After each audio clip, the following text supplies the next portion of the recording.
Hello बच्चों। आप सभी का पावन के इतिहास की कक्षा में बहुत बहुत स्वागत है। आप लोग स्वस्थ रहें, अच्छे रहें, ये मेरी कामना है। आप लोग लगातार मुझे सब्सक्राइब भी कर रहे हैं, उसके लिए आपका बहुत बहुत धन्यवाद। यह वीडियो कैसी लगी इसके बारे में ज़रूर ज़रूर बताइएगा। चलिए बात करते हैं अध्याय नंबर 9, संस्कृतियों का टकराव।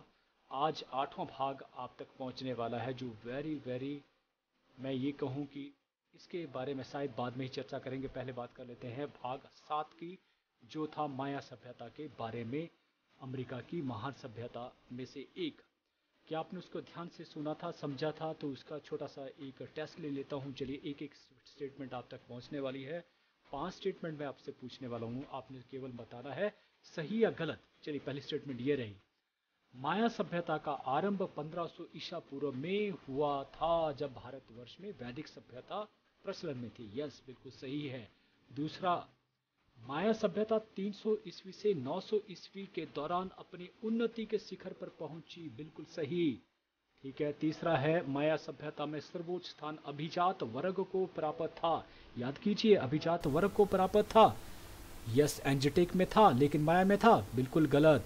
किसको प्राप्त था भाई? पुरोहितों को। इसका मतलब पुरोहितों को बहुत सबसे ज्यादा बड़ा सम्मान जो है उस समाज में मिलता था। चौथा था, ग्वाटेमाला में निर्मित टिक्कल मंदिर 229 फुट ऊंचा था। सही या गलत? बिल्कुल सही है, 229 फुट। और उस समय बनाया जाना अपने आप में एक अचंभित करने वाली बात। पांचवा और अंतिम स्टेटमेंट है कि 1521 ईस्वी में माया सभ्यता की लिपि को पढ़ने में सफलता प्राप्त मिली। बिल्कुल सही या गलत? याद कीजिए, माया सभ्यता की जो लिपि है उसको पढ़ने में सफलता प्राप्त हुई 1521। बिल्कुल गलत, अभी तक कोई सफलता प्राप्त नहीं हुई है। और 1521 में क्या हुआ था? हॉर्नेट कॉर्टेस के द्वारा इस सभ्यता के सभी क्षेत्रों पर कब्जा कर लिया गया था। इस प्रकार से इस सभ्यता का अंत हुआ। क्लियर हो गया? तो चलिए भाई, आज का जो विषय है वो दास प्रथा का है। और आप बोलेंगे सर ये पिक्चर किसकी है?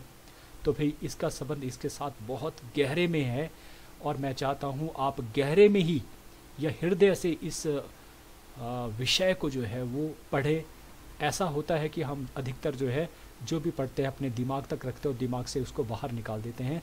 लेकिन मेरा आज आपसे अनुरोध रहेगा, रिक्वेस्ट रहेगी कि कुछ एक विषय ऐसे होते हैं जिन्हें हमें जो है हृदय में भी कुछ जगह जो है मिलनी चाहिए। तो चलिए बात कर लेते हैं दास प्रथा की। आज हम जिसकी कहानी जो है दास प्रथा की बात जो है बाद में करेंगे, लेकिन ये जो पिक्चर है दास प्रथा की, ये दास क्या होते थे उसका एक मार्मिक चित्र जो है वो अलाउदाह इक्वियानो, इनका नाम था अलाउदाह इक्वियानो, इन्होंने प्रस्तुत किया था अपनी ऑटोबायोग्राफी में। तो उसी के बारे में हम जो आज पढ़ने वाले हैं। इनका जो जन्म था वो नाइजीरिया में हुआ था। नाइजीरिया जो है वो अफ्रीका की एक कंट्री है, और अफ्रीका के जितने भी देश हैं अधिकतर, साउथ अफ्रीका को छोड़कर, वहाँ पर लोग जो है अधिकतर गरीब हैं। वजह क्या? क्योंकि इक्वेटर के रेखा जो है यहाँ से होकर निकलती है, गुजरती है, और इस कारण वहाँ पर अधिकतर जो है वो गर्मी का मौसम रहता है, सूरज तेज़ रहता है, और इस कारण वहाँ पर मरुस्थलीय इलाका ज़्यादा है और जो कृषि योग्य भूमि वो बहुत कम है ना। तो इस कारण जो है इन लोगों के साथ अमानवीय जो व्यवहार होता रहा उसकी ये कहानी है। चलिए बात कर लेते हैं। अब इनकी शकल के ऊपर मत जाइएगा, क्योंकि मैंने कहा परिस्थितियाँ, अगर आप भी शायद वहाँ जन्म लेते तो शायद ऐसी ही परिस्थिति में आप नज़र आते, दिखते। लेकिन क्या दिखना ही उनका जो है इस प्रकार से दिखना या इस प्रकार के गरीब होना ही क्या उनका नसीब था? या ये मान के चलें कि भगवान ने इनको जो है इसीलिए भेजा था कि तुम उनको दास बना सको? बिल्कुल भी नहीं।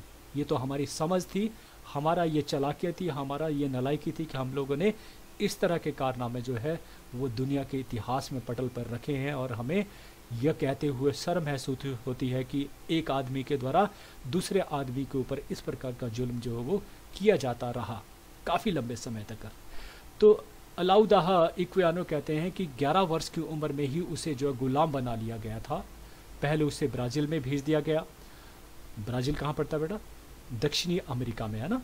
तो वहाँ उसे इंग्लैंड के एक कप्तान ने खरीद लिया, और 1766 ईस्वी में उसने अपने स्वामी से मुक्ति प्राप्त करी, और इसके पश्चात उन्होंने विभिन्न देशों में दासता के विरुद्ध जो है प्रचार किया। 1790 ईस्वी में उनकी जो आत्मकथा थी, ऑटोबायोग्राफी लिखी उन्होंने अपनी, जिसका नाम था the interesting narratives of the life of Olaudah Equiano. ये प्रकाशित में 1799 सॉरी 98 सॉरी क्या बोलते हैं 79 ईस्वी में 89 ईस्वी में। और ये पुस्तक शीघ्र ही इतनी लोकप्रिय हुई कि इसका विश्व के अनेक भाषाओं में अनुवाद किया गया और गुलाम प्रथा का अंत करने में इस पुस्तक ने बहुत महत्वपूर्ण भूमिका जो है वो निभाई। ये हुआ छोटी सी डिस्क्रिप्शन, लेकिन अब पढ़ लेते हैं पूरी तरह से अलाउद्दाह के जुबानी उनकी कहानी। इक्वियानो कहता है कि मैंने कभी अंग्रेजों अथवा समुद्र के बारे में कभी नहीं सुना था, कभी नहीं देखे थे अंग्रेज कैसे लोग होते हैं, और समुद्र का किनारा या समुद्र को कभी नहीं देखा था। एक दिन जब मेरे माता पिता खेतों में कार्य करने लगे थे या करने गए थे, तो उस दिन 2 पुरुषों और एक स्त्री जो अफ्रीकी मूल के ही थे, वे मेरे घर आते हैं और धावा बोलते हैं। वे क्या करते हैं, मुझे और मेरी छोटी बहन को बंदी बनाकर ले गए, और उस समय मेरी आयु केवल मात्र 11 वर्ष की थी। सोचिए 11 वर्ष। इन्होंने शीघ्र ही मेरी बहन को मुझसे अलग कर दिया। यह सदमा मेरे लिए सहन करना अत्यंत कठिन था। मुझे मालूम ही नहीं हो रहा था कि मेरे साथ हो क्या रहा है, और जैसा ये कहता है जिस समय ऐसा किया जा रहा था मेरे साथ, तो मैं घर में जोर जोर से चिल्ला रहा था, किंतु भीड़ तो इकट्ठी हो गई, लेकिन कोई भी जो है मुझे छुड़ा नहीं रहा था। सभी देख रहे थे, अनदेखा कर रहे थे, जैसे उन्हें कोई मालूम नहीं कि हो क्या रहा है। और इस घटना के कारण मैं कई दिन रोता रहा। सोचिए आप 11 वर्ष के हैं और आपके साथ ऐसा हो रहा है, आपको ले जाया जा रहा है जंजीरों में बांधकर, और आपको मालूम ही नहीं कि आपके साथ क्या हो रहा है। खाना खाने से भी मैंने इनकार कर लिया, क्योंकि खाना खाने में आप जिसको जंजीरों में पकड़ कर ले जाया जाता हो और वो सोचे कि मैं खाना खाऊं, पॉसिबल है, तो ऐसा उसके साथ हो रहा था। और अपहरणकर्ता जिन्होंने उसे पकड़ा था, वे मेरे मुंह में जबरदस्ती जो है खाना ठूस रहे थे। ये इक्वियानो का जो जुबानी कहानी है वो बोल रही है। फिर कहता है आगे आने वाले 6-7 महीनों के दौरान मुझे कई अफ्रीकी मालिकों को बेचा गया। एक से एक के बाद एक आगे बेचते चले गए, और हमें बंदरगाह की ओर पैदल ले जाया जा रहा था, और मुझे ये मालूम नहीं था कि वहाँ क्या होने वाला है। जो जंजीरें थी वो उन्होंने जकड़ कर रखा हुआ था, हर जगह हाथ बंधे हुए थे, पाँव बंधे हुए थे, और जिन लोगों ने हमें खरीदा हुआ था वो हमारे साथ चले हुए थे। अधिक शोर कोई करता था तो उसको कोड़े मारे जाते थे, या फिर जो है अगर कोई भागने की कोशिश करता था तो उसकी ज़बरदस्ती पिटाई जो है की जाती थी। एक शाम को हम बंदरगाह के किनारे पहुंच गए, और भाग्यवश जो है मेरी बहन वहाँ पर मुझे पुनः मिल गई। और बहन का जो मिलना था वो ऐसा लगा कि पूरी दुनिया जो है उसे मिल गई हो। और कहता है उस रात मैं तंबू में मैं और मेरी बहन सोए, लेकिन अगली सुबह जब होती है तो मेरी बहन मुझे अलग कर दी जाती है, और उसके पश्चात वो अपनी बहन को कभी नहीं देख पाता है। फिर क्या होता है कि मुझे बहुत से अन्य गुलामों के साथ बंदरगाह पर ले जाया जाता है, जिनको गुलाम बना दिया गया था।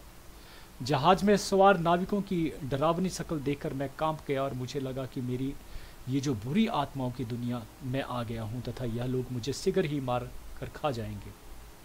ऐसा उसे महसूस हुआ, ऐसा उसे लगा, क्योंकि जो बर्ताव उसके साथ हो रहा था। उसके पश्चात मुझे जहाज के नीचे वाले कमरों में, जहाँ बहुत बदबूदी तथा रोने चिल्लाने की आवाज़ें आ रही थी, डाल दिया गया, और मैं वहाँ पर बीमार पड़ गया। यह देखकर मुझे खाने की कोई इच्छा नहीं रही थी। मुझे लगा कि मुझे इस दुख से केवल मृत्यु द्वारा ही छुटकारा मिल सकता है। ऐसे समय में 2 गोरे लोग मेरे पास आए तथा मेरे हाथ पैर जंजीरों से बांध दिए तथा मुझे जमकर पीटा। और कहता है कि मैंने कभी भी ज़िंदगी में इतनी मार नहीं खाई थी। सोचिए 11 साल का बच्चा, उसको पीटा गया। किसके द्वारा?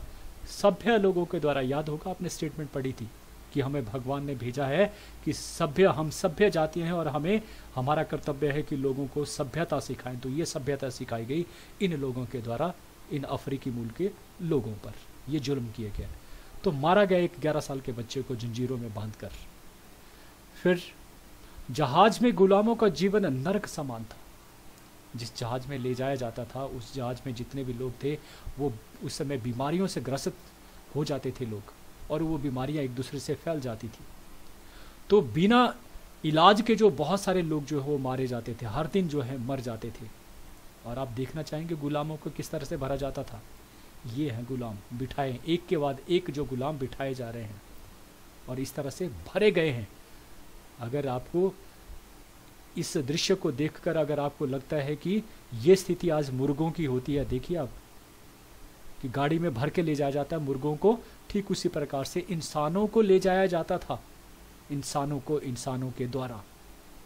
और जब भी वो मर जाता था बीमारी के कारण तो क्या होता था, उसको समुद्र में फेंक दिया जाता था। किसी का बच्चा जिसको लेकर आए हैं आप, वो मर गया, फेंक दिया दरिया में। सोचिए आप, क्या मैं कहूँगा ये जो व्यवहार था इसके लिए क्या शब्द कहूँ, कोई समझ नहीं आता है। दर्द से कहरा रहे इन गुलामों की आवाज़ सुनकर दिल दहल जाता था। एक दिन अवसर पाकर 2 गुलामों ने पानी में कूदकर आत्महत्या कर ली और कहता है कि मुझे यह अवसर प्राप्त होता तो शायद मैं भी ऐसा कर लेता हूँ, क्योंकि इस दुख से तो मरना ही बेहतर था। जब यह जहाज़ ब्राज़ील में पहुंचा, दक्षिणी अमेरिका में पहुंचा, तो वहाँ बंदरगाह पर पहुंचते ही जो गुलाम खरीदने के लिए लोग व्यापारी थे वो जहाज़ पर चढ़ आए और उनकी शक्लें भी डरावनी थी। अब सोचिए, जिनका अमानुषिक व्यवहार आदमियों के साथ होता होगा, अगर आप देखना जो मुर्गे को काटने वाला व्यक्ति होता है उसका व्यवहार देखना, और ये तो आदमियों के साथ व्यवहार किया जा रहा था, तो उनका शक्लें भी कितनी डरावनी होती होंगी। उन्हें देखकर जो गुलाम थे, अधिकतर गुलाम थे जो बच गए थे, वो जो है कांपने लगे थे। उनको लगा था शायद उनको कहीं हत्या तो नहीं हो जाएगी।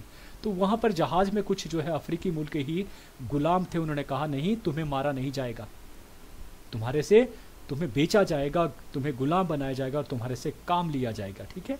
तो इस तरह से थोड़ा सा उनको जो है वो थोड़ा सा साहस मिलता है। ये कहता है हम में से जो विद्रोही नहीं थे उनकी जंजीरें खोल दी गई और उनको नहाने के लिए कहा गया और वस्त्र बदलने के लिए अनुमति भी दे दी गई। एक एक करते कहते मेरे सामने ही एक एक करके जो है जो गुलाम आए थे और कई महीनों तक, 4-5 महीने के पश्चात वो पहुँचे थे, भूखे प्यासे थे, उनको एक एक करके बेचा गया। कहता है मैं अंत में बच गया, अकेला बच गया और बाद में मुझे भी जो है बेच दिया गया। और मेरा जो मालिक था वो मुझे खेतों में जो है कार्य करने के लिए रखता था और भूखा रखता था और कई तरह के अत्याचार जो है वो करता था। ये कहता है कुछ समय के पश्चात मुझे एक गोरे व्यक्ति ने खरीद लिया, एक भले व्यक्ति गोरे ने उसे खरीद लिया और वो मुझे इंग्लैंड ले आया। कहता है वो जो व्यक्ति था मुझे खाना भी देता था और क्योंकि वह एक व्यापारी था और मुझे ये अपने साथ ले जाता था कई यात्राओं में, वेस्ट इंडीज़ की यात्रा में भी ले जाया जाता बहामा द्वीप समूह की तरफ को। 1766 ईस्वी में मेरे स्वामी ने मुझे मुक्त कर दिया, क्योंकि उसके लिए उसने उनको पैसे दिए थे। लेकिन कुछ स्वामी तब भी मुक्त नहीं करते थे, लेकिन वो दयालु था इसलिए उसने उसको मुक्त कर दिया। कहता है इसके पश्चात मैंने अपनी मृत्यु तक गुलाम प्रथा के विरुद्ध एक जोरदार अभियान चलाया और इस तरह से 1797 ईस्वी में लगभग 52 वर्ष की आयु में अलाउद्दीन इक्वियानो नाम इतिहास की किताबों में सदैव के लिए अमर हो गया। तो ये पढ़ा हमने अलाउद्दीन इक्वियानो के जुबानी जो है कहानी। तो जब से मैंने ये विषय पढ़ा ना, तब से ऐसा लगता था कि मैं आप लोगों को क्या सुनाऊं और क्या पढ़ाऊं, कि क्या इस तरह के जुल्म आदमी कर सकता है। आज भी हो रहे हैं, तरीके बदल गए हैं, लेकिन इस तरह का जो भयावह जो स्थिति है जो इन लोगों ने जो सही है, शायद भगवान जो है सद्बुद्धि दे उन लोगों को जो आज की डेट में या उस स्थिति में अमीर हैं और वो गरीबों को साथ ऐसा ही अमानुषिक व्यवहार करते हैं, उनको ज़रूर सद्बुद्धि दे। चलिए बात कर लेते हैं अब दास व्यापार की, क्योंकि ये वेरी इंपॉर्टेंट जो है टॉपिक है, ये बहुत बार आपको आया है। तो दास प्रथा, इसकी अधिकतर बात हम कर चुके हैं कि दास प्रथा आधुनिक विश्व के माथे पर एक कलंक समान है और 15वीं और 16वीं शताब्दी में मध्य में ये प्रथा जो है पूरे यूरोप में जो है फैल गई थी और 17वीं और 18वीं शताब्दी में जाकर यह उन्नति के शिखर पर थी और बड़ी संख्या में दासों को पकड़कर इन देशों की मंडियों में सम्मान की तरह सामान जो खरीदा या बेचा जाता था, ठीक उसी प्रकार से मंडियों में खड़ा किया जाता था और उनके भाव मोल किए जाते थे और इन दासों पर भाव मोल करने के बाद जो मालिक था वो मनचाहे अत्याचार कर सकता था, कोई अधिकार उनको प्राप्त नहीं थे। तो ये दास प्रथा। पश्चिमी सभ्यता के विकास में दास प्रथा की विशिष्ट भूमिका याद रखना। पश्चिमी सभ्यता या पश्चिमी वो देश जो अपने आप को विश्व के सबसे अमीर देशों में शुमार करते हैं, कहीं ना कहीं उनके पीछे इन दासों का परिश्रम रहा है, ये इतिहास गवाह है। तो पश्चिमी सभ्यता के विकास के इतिहास में दास प्रथा ने विशिष्ट भूमिका अदा की है। किसी अन्य सभ्यता के विकास में दासों ने संभवतः ना तो इतना बड़ा योगदान दिया है और न ही अन्यत्र दासता के नाम पर मनुष्य द्वारा मनुष्य का इतना व्यापक शोषण, ये कहीं भी उत्पीड़न देखने को नहीं मिलता है। पूरे विश्व के इतिहास में ऐसा उत्पीड़न, ऐसा शोषण जो है कहीं नहीं देखने को मिलता है। चाहे वो प्राचीन यूनानी सभ्यता हो, रोमन सभ्यता हो, मध्यकालीन सभ्यता या आधुनिक सभ्यता, इन सभी में इन दासों ने हर भव्य इमारत जो बनाई उसके पीछे इनका पसीना और रक्त बहा है। किसका? इन दासों का, जो अफ्रीकी मूल से लाए गए थे इन देशों में काम करने के लिए। फिर कहते हैं दास प्रथा का जन्म कैसे हुआ, इसके बारे में चर्चा कर लेते हैं। 15वीं शताब्दी में स्पेन और पुर्तगालियों के द्वारा विश्व की अनेक देशों की खोज की गई थी। इसके बारे में हम पढ़ चुके हैं। हॉर्नेट कॉर्टेस के बारे में पढ़ चुके हैं, फ्रांसिस्को पिंजारो, क्रिस्टोफर कोलंबस। तो जैसे ही इन देशों की खोज की गई और इन देशों को गुलाम बनाया गया, तो वहां पर काम करने के लिए दासों की आवश्यकता, क्योंकि वो तो मालिक थे, जिन्होंने खोज करी वो अमीर देश थे और उन्होंने काम करने के लिए जो है दासों की आवश्यकता थी।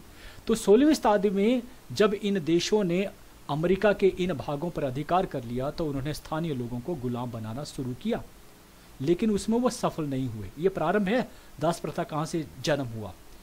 तो 16वीं शताब्दी में इन्होंने दास बनाया वहाँ के लोगों को ही, लेकिन भाई वो उनको दास नहीं बना पाए, गुलाम नहीं बना पाए। कारण क्या थे कि इनसे कार्य करवाना अत्यंत कठिन था, क्योंकि वहीं के वासिंदे थे, इसलिए उनसे कार्य करवाना अत्यंत कठिन कार्य था। वो जो है मना भी कर देते थे और अमानुषिक व्यवहार उनके साथ ज़्यादा नहीं किया जा सकता था, क्योंकि वो बहुसंख्या में लोग थे। बहुत से लोग यूरोपियों द्वारा फैलाई गई बीमारियों के कारण शिकार हो गए और इस कारण वो मर गए, जिन दासों को बनाया, और वो उन यूरोपियों द्वारा लाई गई जो बीमारियाँ थी उनके कारण जो शिकार हुए और वो मर गए। तीसरा, अत्याचारों के कारण जो अक्सर विद्रोह कर देते थे। मैंने कहा ना कि वो भारी संख्या में वही उस मूल के लोगों को ही दास बनाना कठिन कार्य है, क्योंकि वो उसी देश में रहने वाले, उनके रिश्तेदार वहीं रहने वाले, तो वो देख रहे हैं, तो उससे विद्रोह उत्पन्न होता है, तो नहीं कर पाए। चौथा, दास भाग जाते तो पहचान करना मुश्किल हो जाता था, क्योंकि वो उन लोगों में ही शामिल हो जाते थे, जैसे वो थे वैसे ही वहाँ के रेसिस के आदमी थे। लेकिन इन लोगों को अगर लाया जाता तो ये दूर से ही पहचान में आते हैं, काले लोग हैं, अलग है ना। तो इसलिए जो है इन सभी कारणों से जो है अफ्रीका से बड़े पैमाने में दासों को लाया गया। क्लियर हो गया पहला। फिर दूसरा आता है दास व्यापार। ये कैसे आरंभ हुआ। अब 17वीं और 18वीं शताब्दी में 1700 ईस्वी में जब सोने की खोज हुई अमेरिका में, तो दासों की जो मांग थी वो बहुत जोर पकड़ने लगी, क्योंकि ये लोग अमीर और अमीर बनना चाहते थे और सोना चाहते थे। जब पता लगा कि खादानों में सोना है, तो उन खादानों में काम करने के लिए वर्कर के तौर पर जो है इन दासों को, इन गुलामों को जो है वो लाया जाना लगा। कहाँ से? अफ्रीकी महाद्वीप, अफ्रीका महाद्वीप से। और ये जो व्यापारी थे ये इन्हें जहाज़ों में लाते थे, जो मैंने आपको परिस्थिति बता दी, इस तरह से लाते उतनी ही जगह। और ये वहाँ तक पहुँचते पहुँचते ही 4-6 सप्ताह में जब ये वहाँ पहुँचते थे, तो अधिकतर जो दम भी तोड़ देते थे, मर जाते थे दम घुटने के कारण, बीमारी के कारण। और ज़्यादातर दास 13 से 30 साल जो यंग होते थे, सोचिए 13 साल का बच्चे को उठा ले आना और ज़िंदगी भर दास बनाना अपने घर से दूर, जिसने कभी अपने माता पिता को फिर दोबारा नहीं देखा। कैसी अमानवीय व्यवस्था थी ये स्थापित थी। और सभ्य व्यक्तियों द्वारा, मैं बार बार कहूँगा इस शब्द को, कि वो व्यक्ति जो अपने आप को सबसे सभ्य मानते थे, शिक्षित समझते थे, उन लोगों के द्वारा ही ये कुकर्म किया गया और कई वर्षों तक किया गया लगातार। इनमें से 30 से 35% स्त्री दासों को भी होती थी। याद रखना, स्त्री दासों को भी लाया जाता था, केवल पुरुष ही नहीं होते थे। फिर बात कर लेते हैं दासों का जीवन। अब ले आए उनको और उनको मालिकों के हवाले कर दिया, बेच दिया। तो जो मालिक था वो उनको 14 से 16 घंटे तक काम करवाता था। और यही नहीं, जंजीरों में पकड़ जकड़े हुए, उनके जो शरीर थे जंजीरों में जकड़े होते थे, और यदि वो काम नहीं करते तो शरीर पर कोड़े मारे जाते थे। और उनकी रोजमर्रा की जिंदगी में ये चलता था। भूखे हैं, प्यासे हैं, काम कर रहे हैं, नहीं कर रहे हैं तो कोड़े मारे जा रहे हैं। वे सभी इस तरह के अधिकारों, किसी भी अधिकार से वंचित थे। सोचिए, पकड़ लिया उनको एक जानवर की तरह। तो जानवर को कोई अधिकार नहीं होता है ना, उसको जमर्जी पीटा जा सकता है, उसको भूखा रखा जा सकता है। तो आदमियों के साथ ये सारे बर्ताव जो किए गए, कोई अधिकार नहीं। शरीरों पर नाम मात्र के कपड़े होते थे। 2 वक्त का भरपेट खाना भी किसी को नसीब नहीं होता था। वे शादी नहीं कर सकते थे, वे धर्म में शामिल नहीं हो सकते थे। बड़े धार्मिक बनते हैं अपने आप को लोग। पश्चिम सभ्यता में ऐसा है ना कि वो लोग बड़े धार्मिक थे, ईसाई मत के मानने वाले थे या दूसरे मत को मानने वाले थे, लेकिन उनके धर्म ने कभी नहीं सिखाया कि दूसरे लोगों के साथ इस तरह का अमानसिक व्यवहार करना ये धर्म के खिलाफ है। लेकिन ये कहा गया भाई हमें तो इनको सभ्य बनाना, ये सभ्यता सिखाई जा रही थी। तो धर्म में शामिल नहीं हो सकते थे।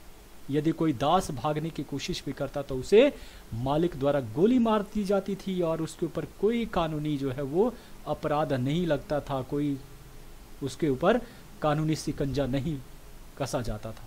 मुक्त था भाई, वो अमीर था भाई, वो वाइट चमड़ी वाला, सफ़ेद चमड़ी वाला था। भगवान ने उसको सफ़ेद चमड़ी दी थी और अमीर देश में पैदा किया था। तभी मैं कहता हूँ कि हमारे देश में भी इस तरह की व्यवस्था जाति के नाम पर होती रही। ऊंची जाति के लोग जो है नीची जाति के साथ इसी तरह का व्यवहार करते रहे, आज भी कर रहे हैं। क्या कभी सोचा कि भगवान ने सिर्फ इसलिए भेजा आपको ये काम करने के लिए? आप ताकतवर हो सकते हैं, आपके पास बहुत पैसा हो सकता है, लेकिन क्या ये जरूरी है कि वो ताकत हम यहीं दिखाएं? तो ये सोचना होगा। दासों का जीवन इस तरह से। फिर चौथा था दास व्यापार के प्रभाव। दास व्यापार के अनेक दुर्गामी परिणाम निकले। क्या क्या परिणाम निकले? नंबर 1, दास व्यापार अफ्रीका के लिए विनाशकारी सिद्ध हुआ। अफ्रीका के लिए, क्योंकि अफ्रीका के अधिकतर जो नौजवान थे उनको ले जाया गया। किसी भी देश की रीढ़ की हड्डी होते हैं नौजवान, वहाँ से उनको ले जाया गया, उठा दिया गया। तो वहाँ तरक्की क्या होती भाई? वहाँ गरीबी और भी बढ़ जाती, और भी गरीब हो जाते। तो ऐसा हुआ अफ्रीका।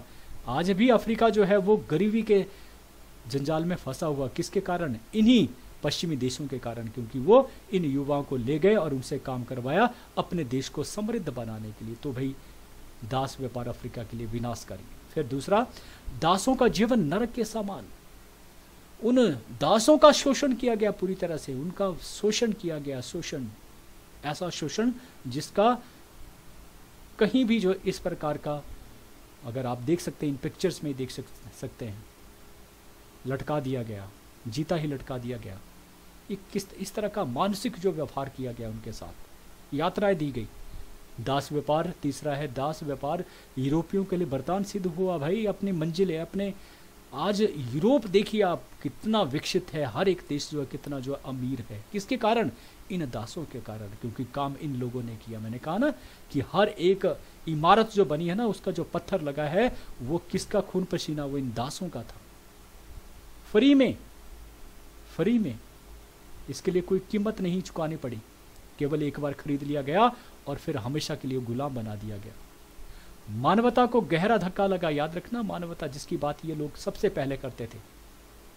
मैं ये नहीं कर रहा हूँ, मैं सभी मानव जाति को नहीं ले रहा हूँ इसमें, उन लोगों के साथ जो इस व्यवस्था से जुड़े थे और आज भी जुड़े हैं।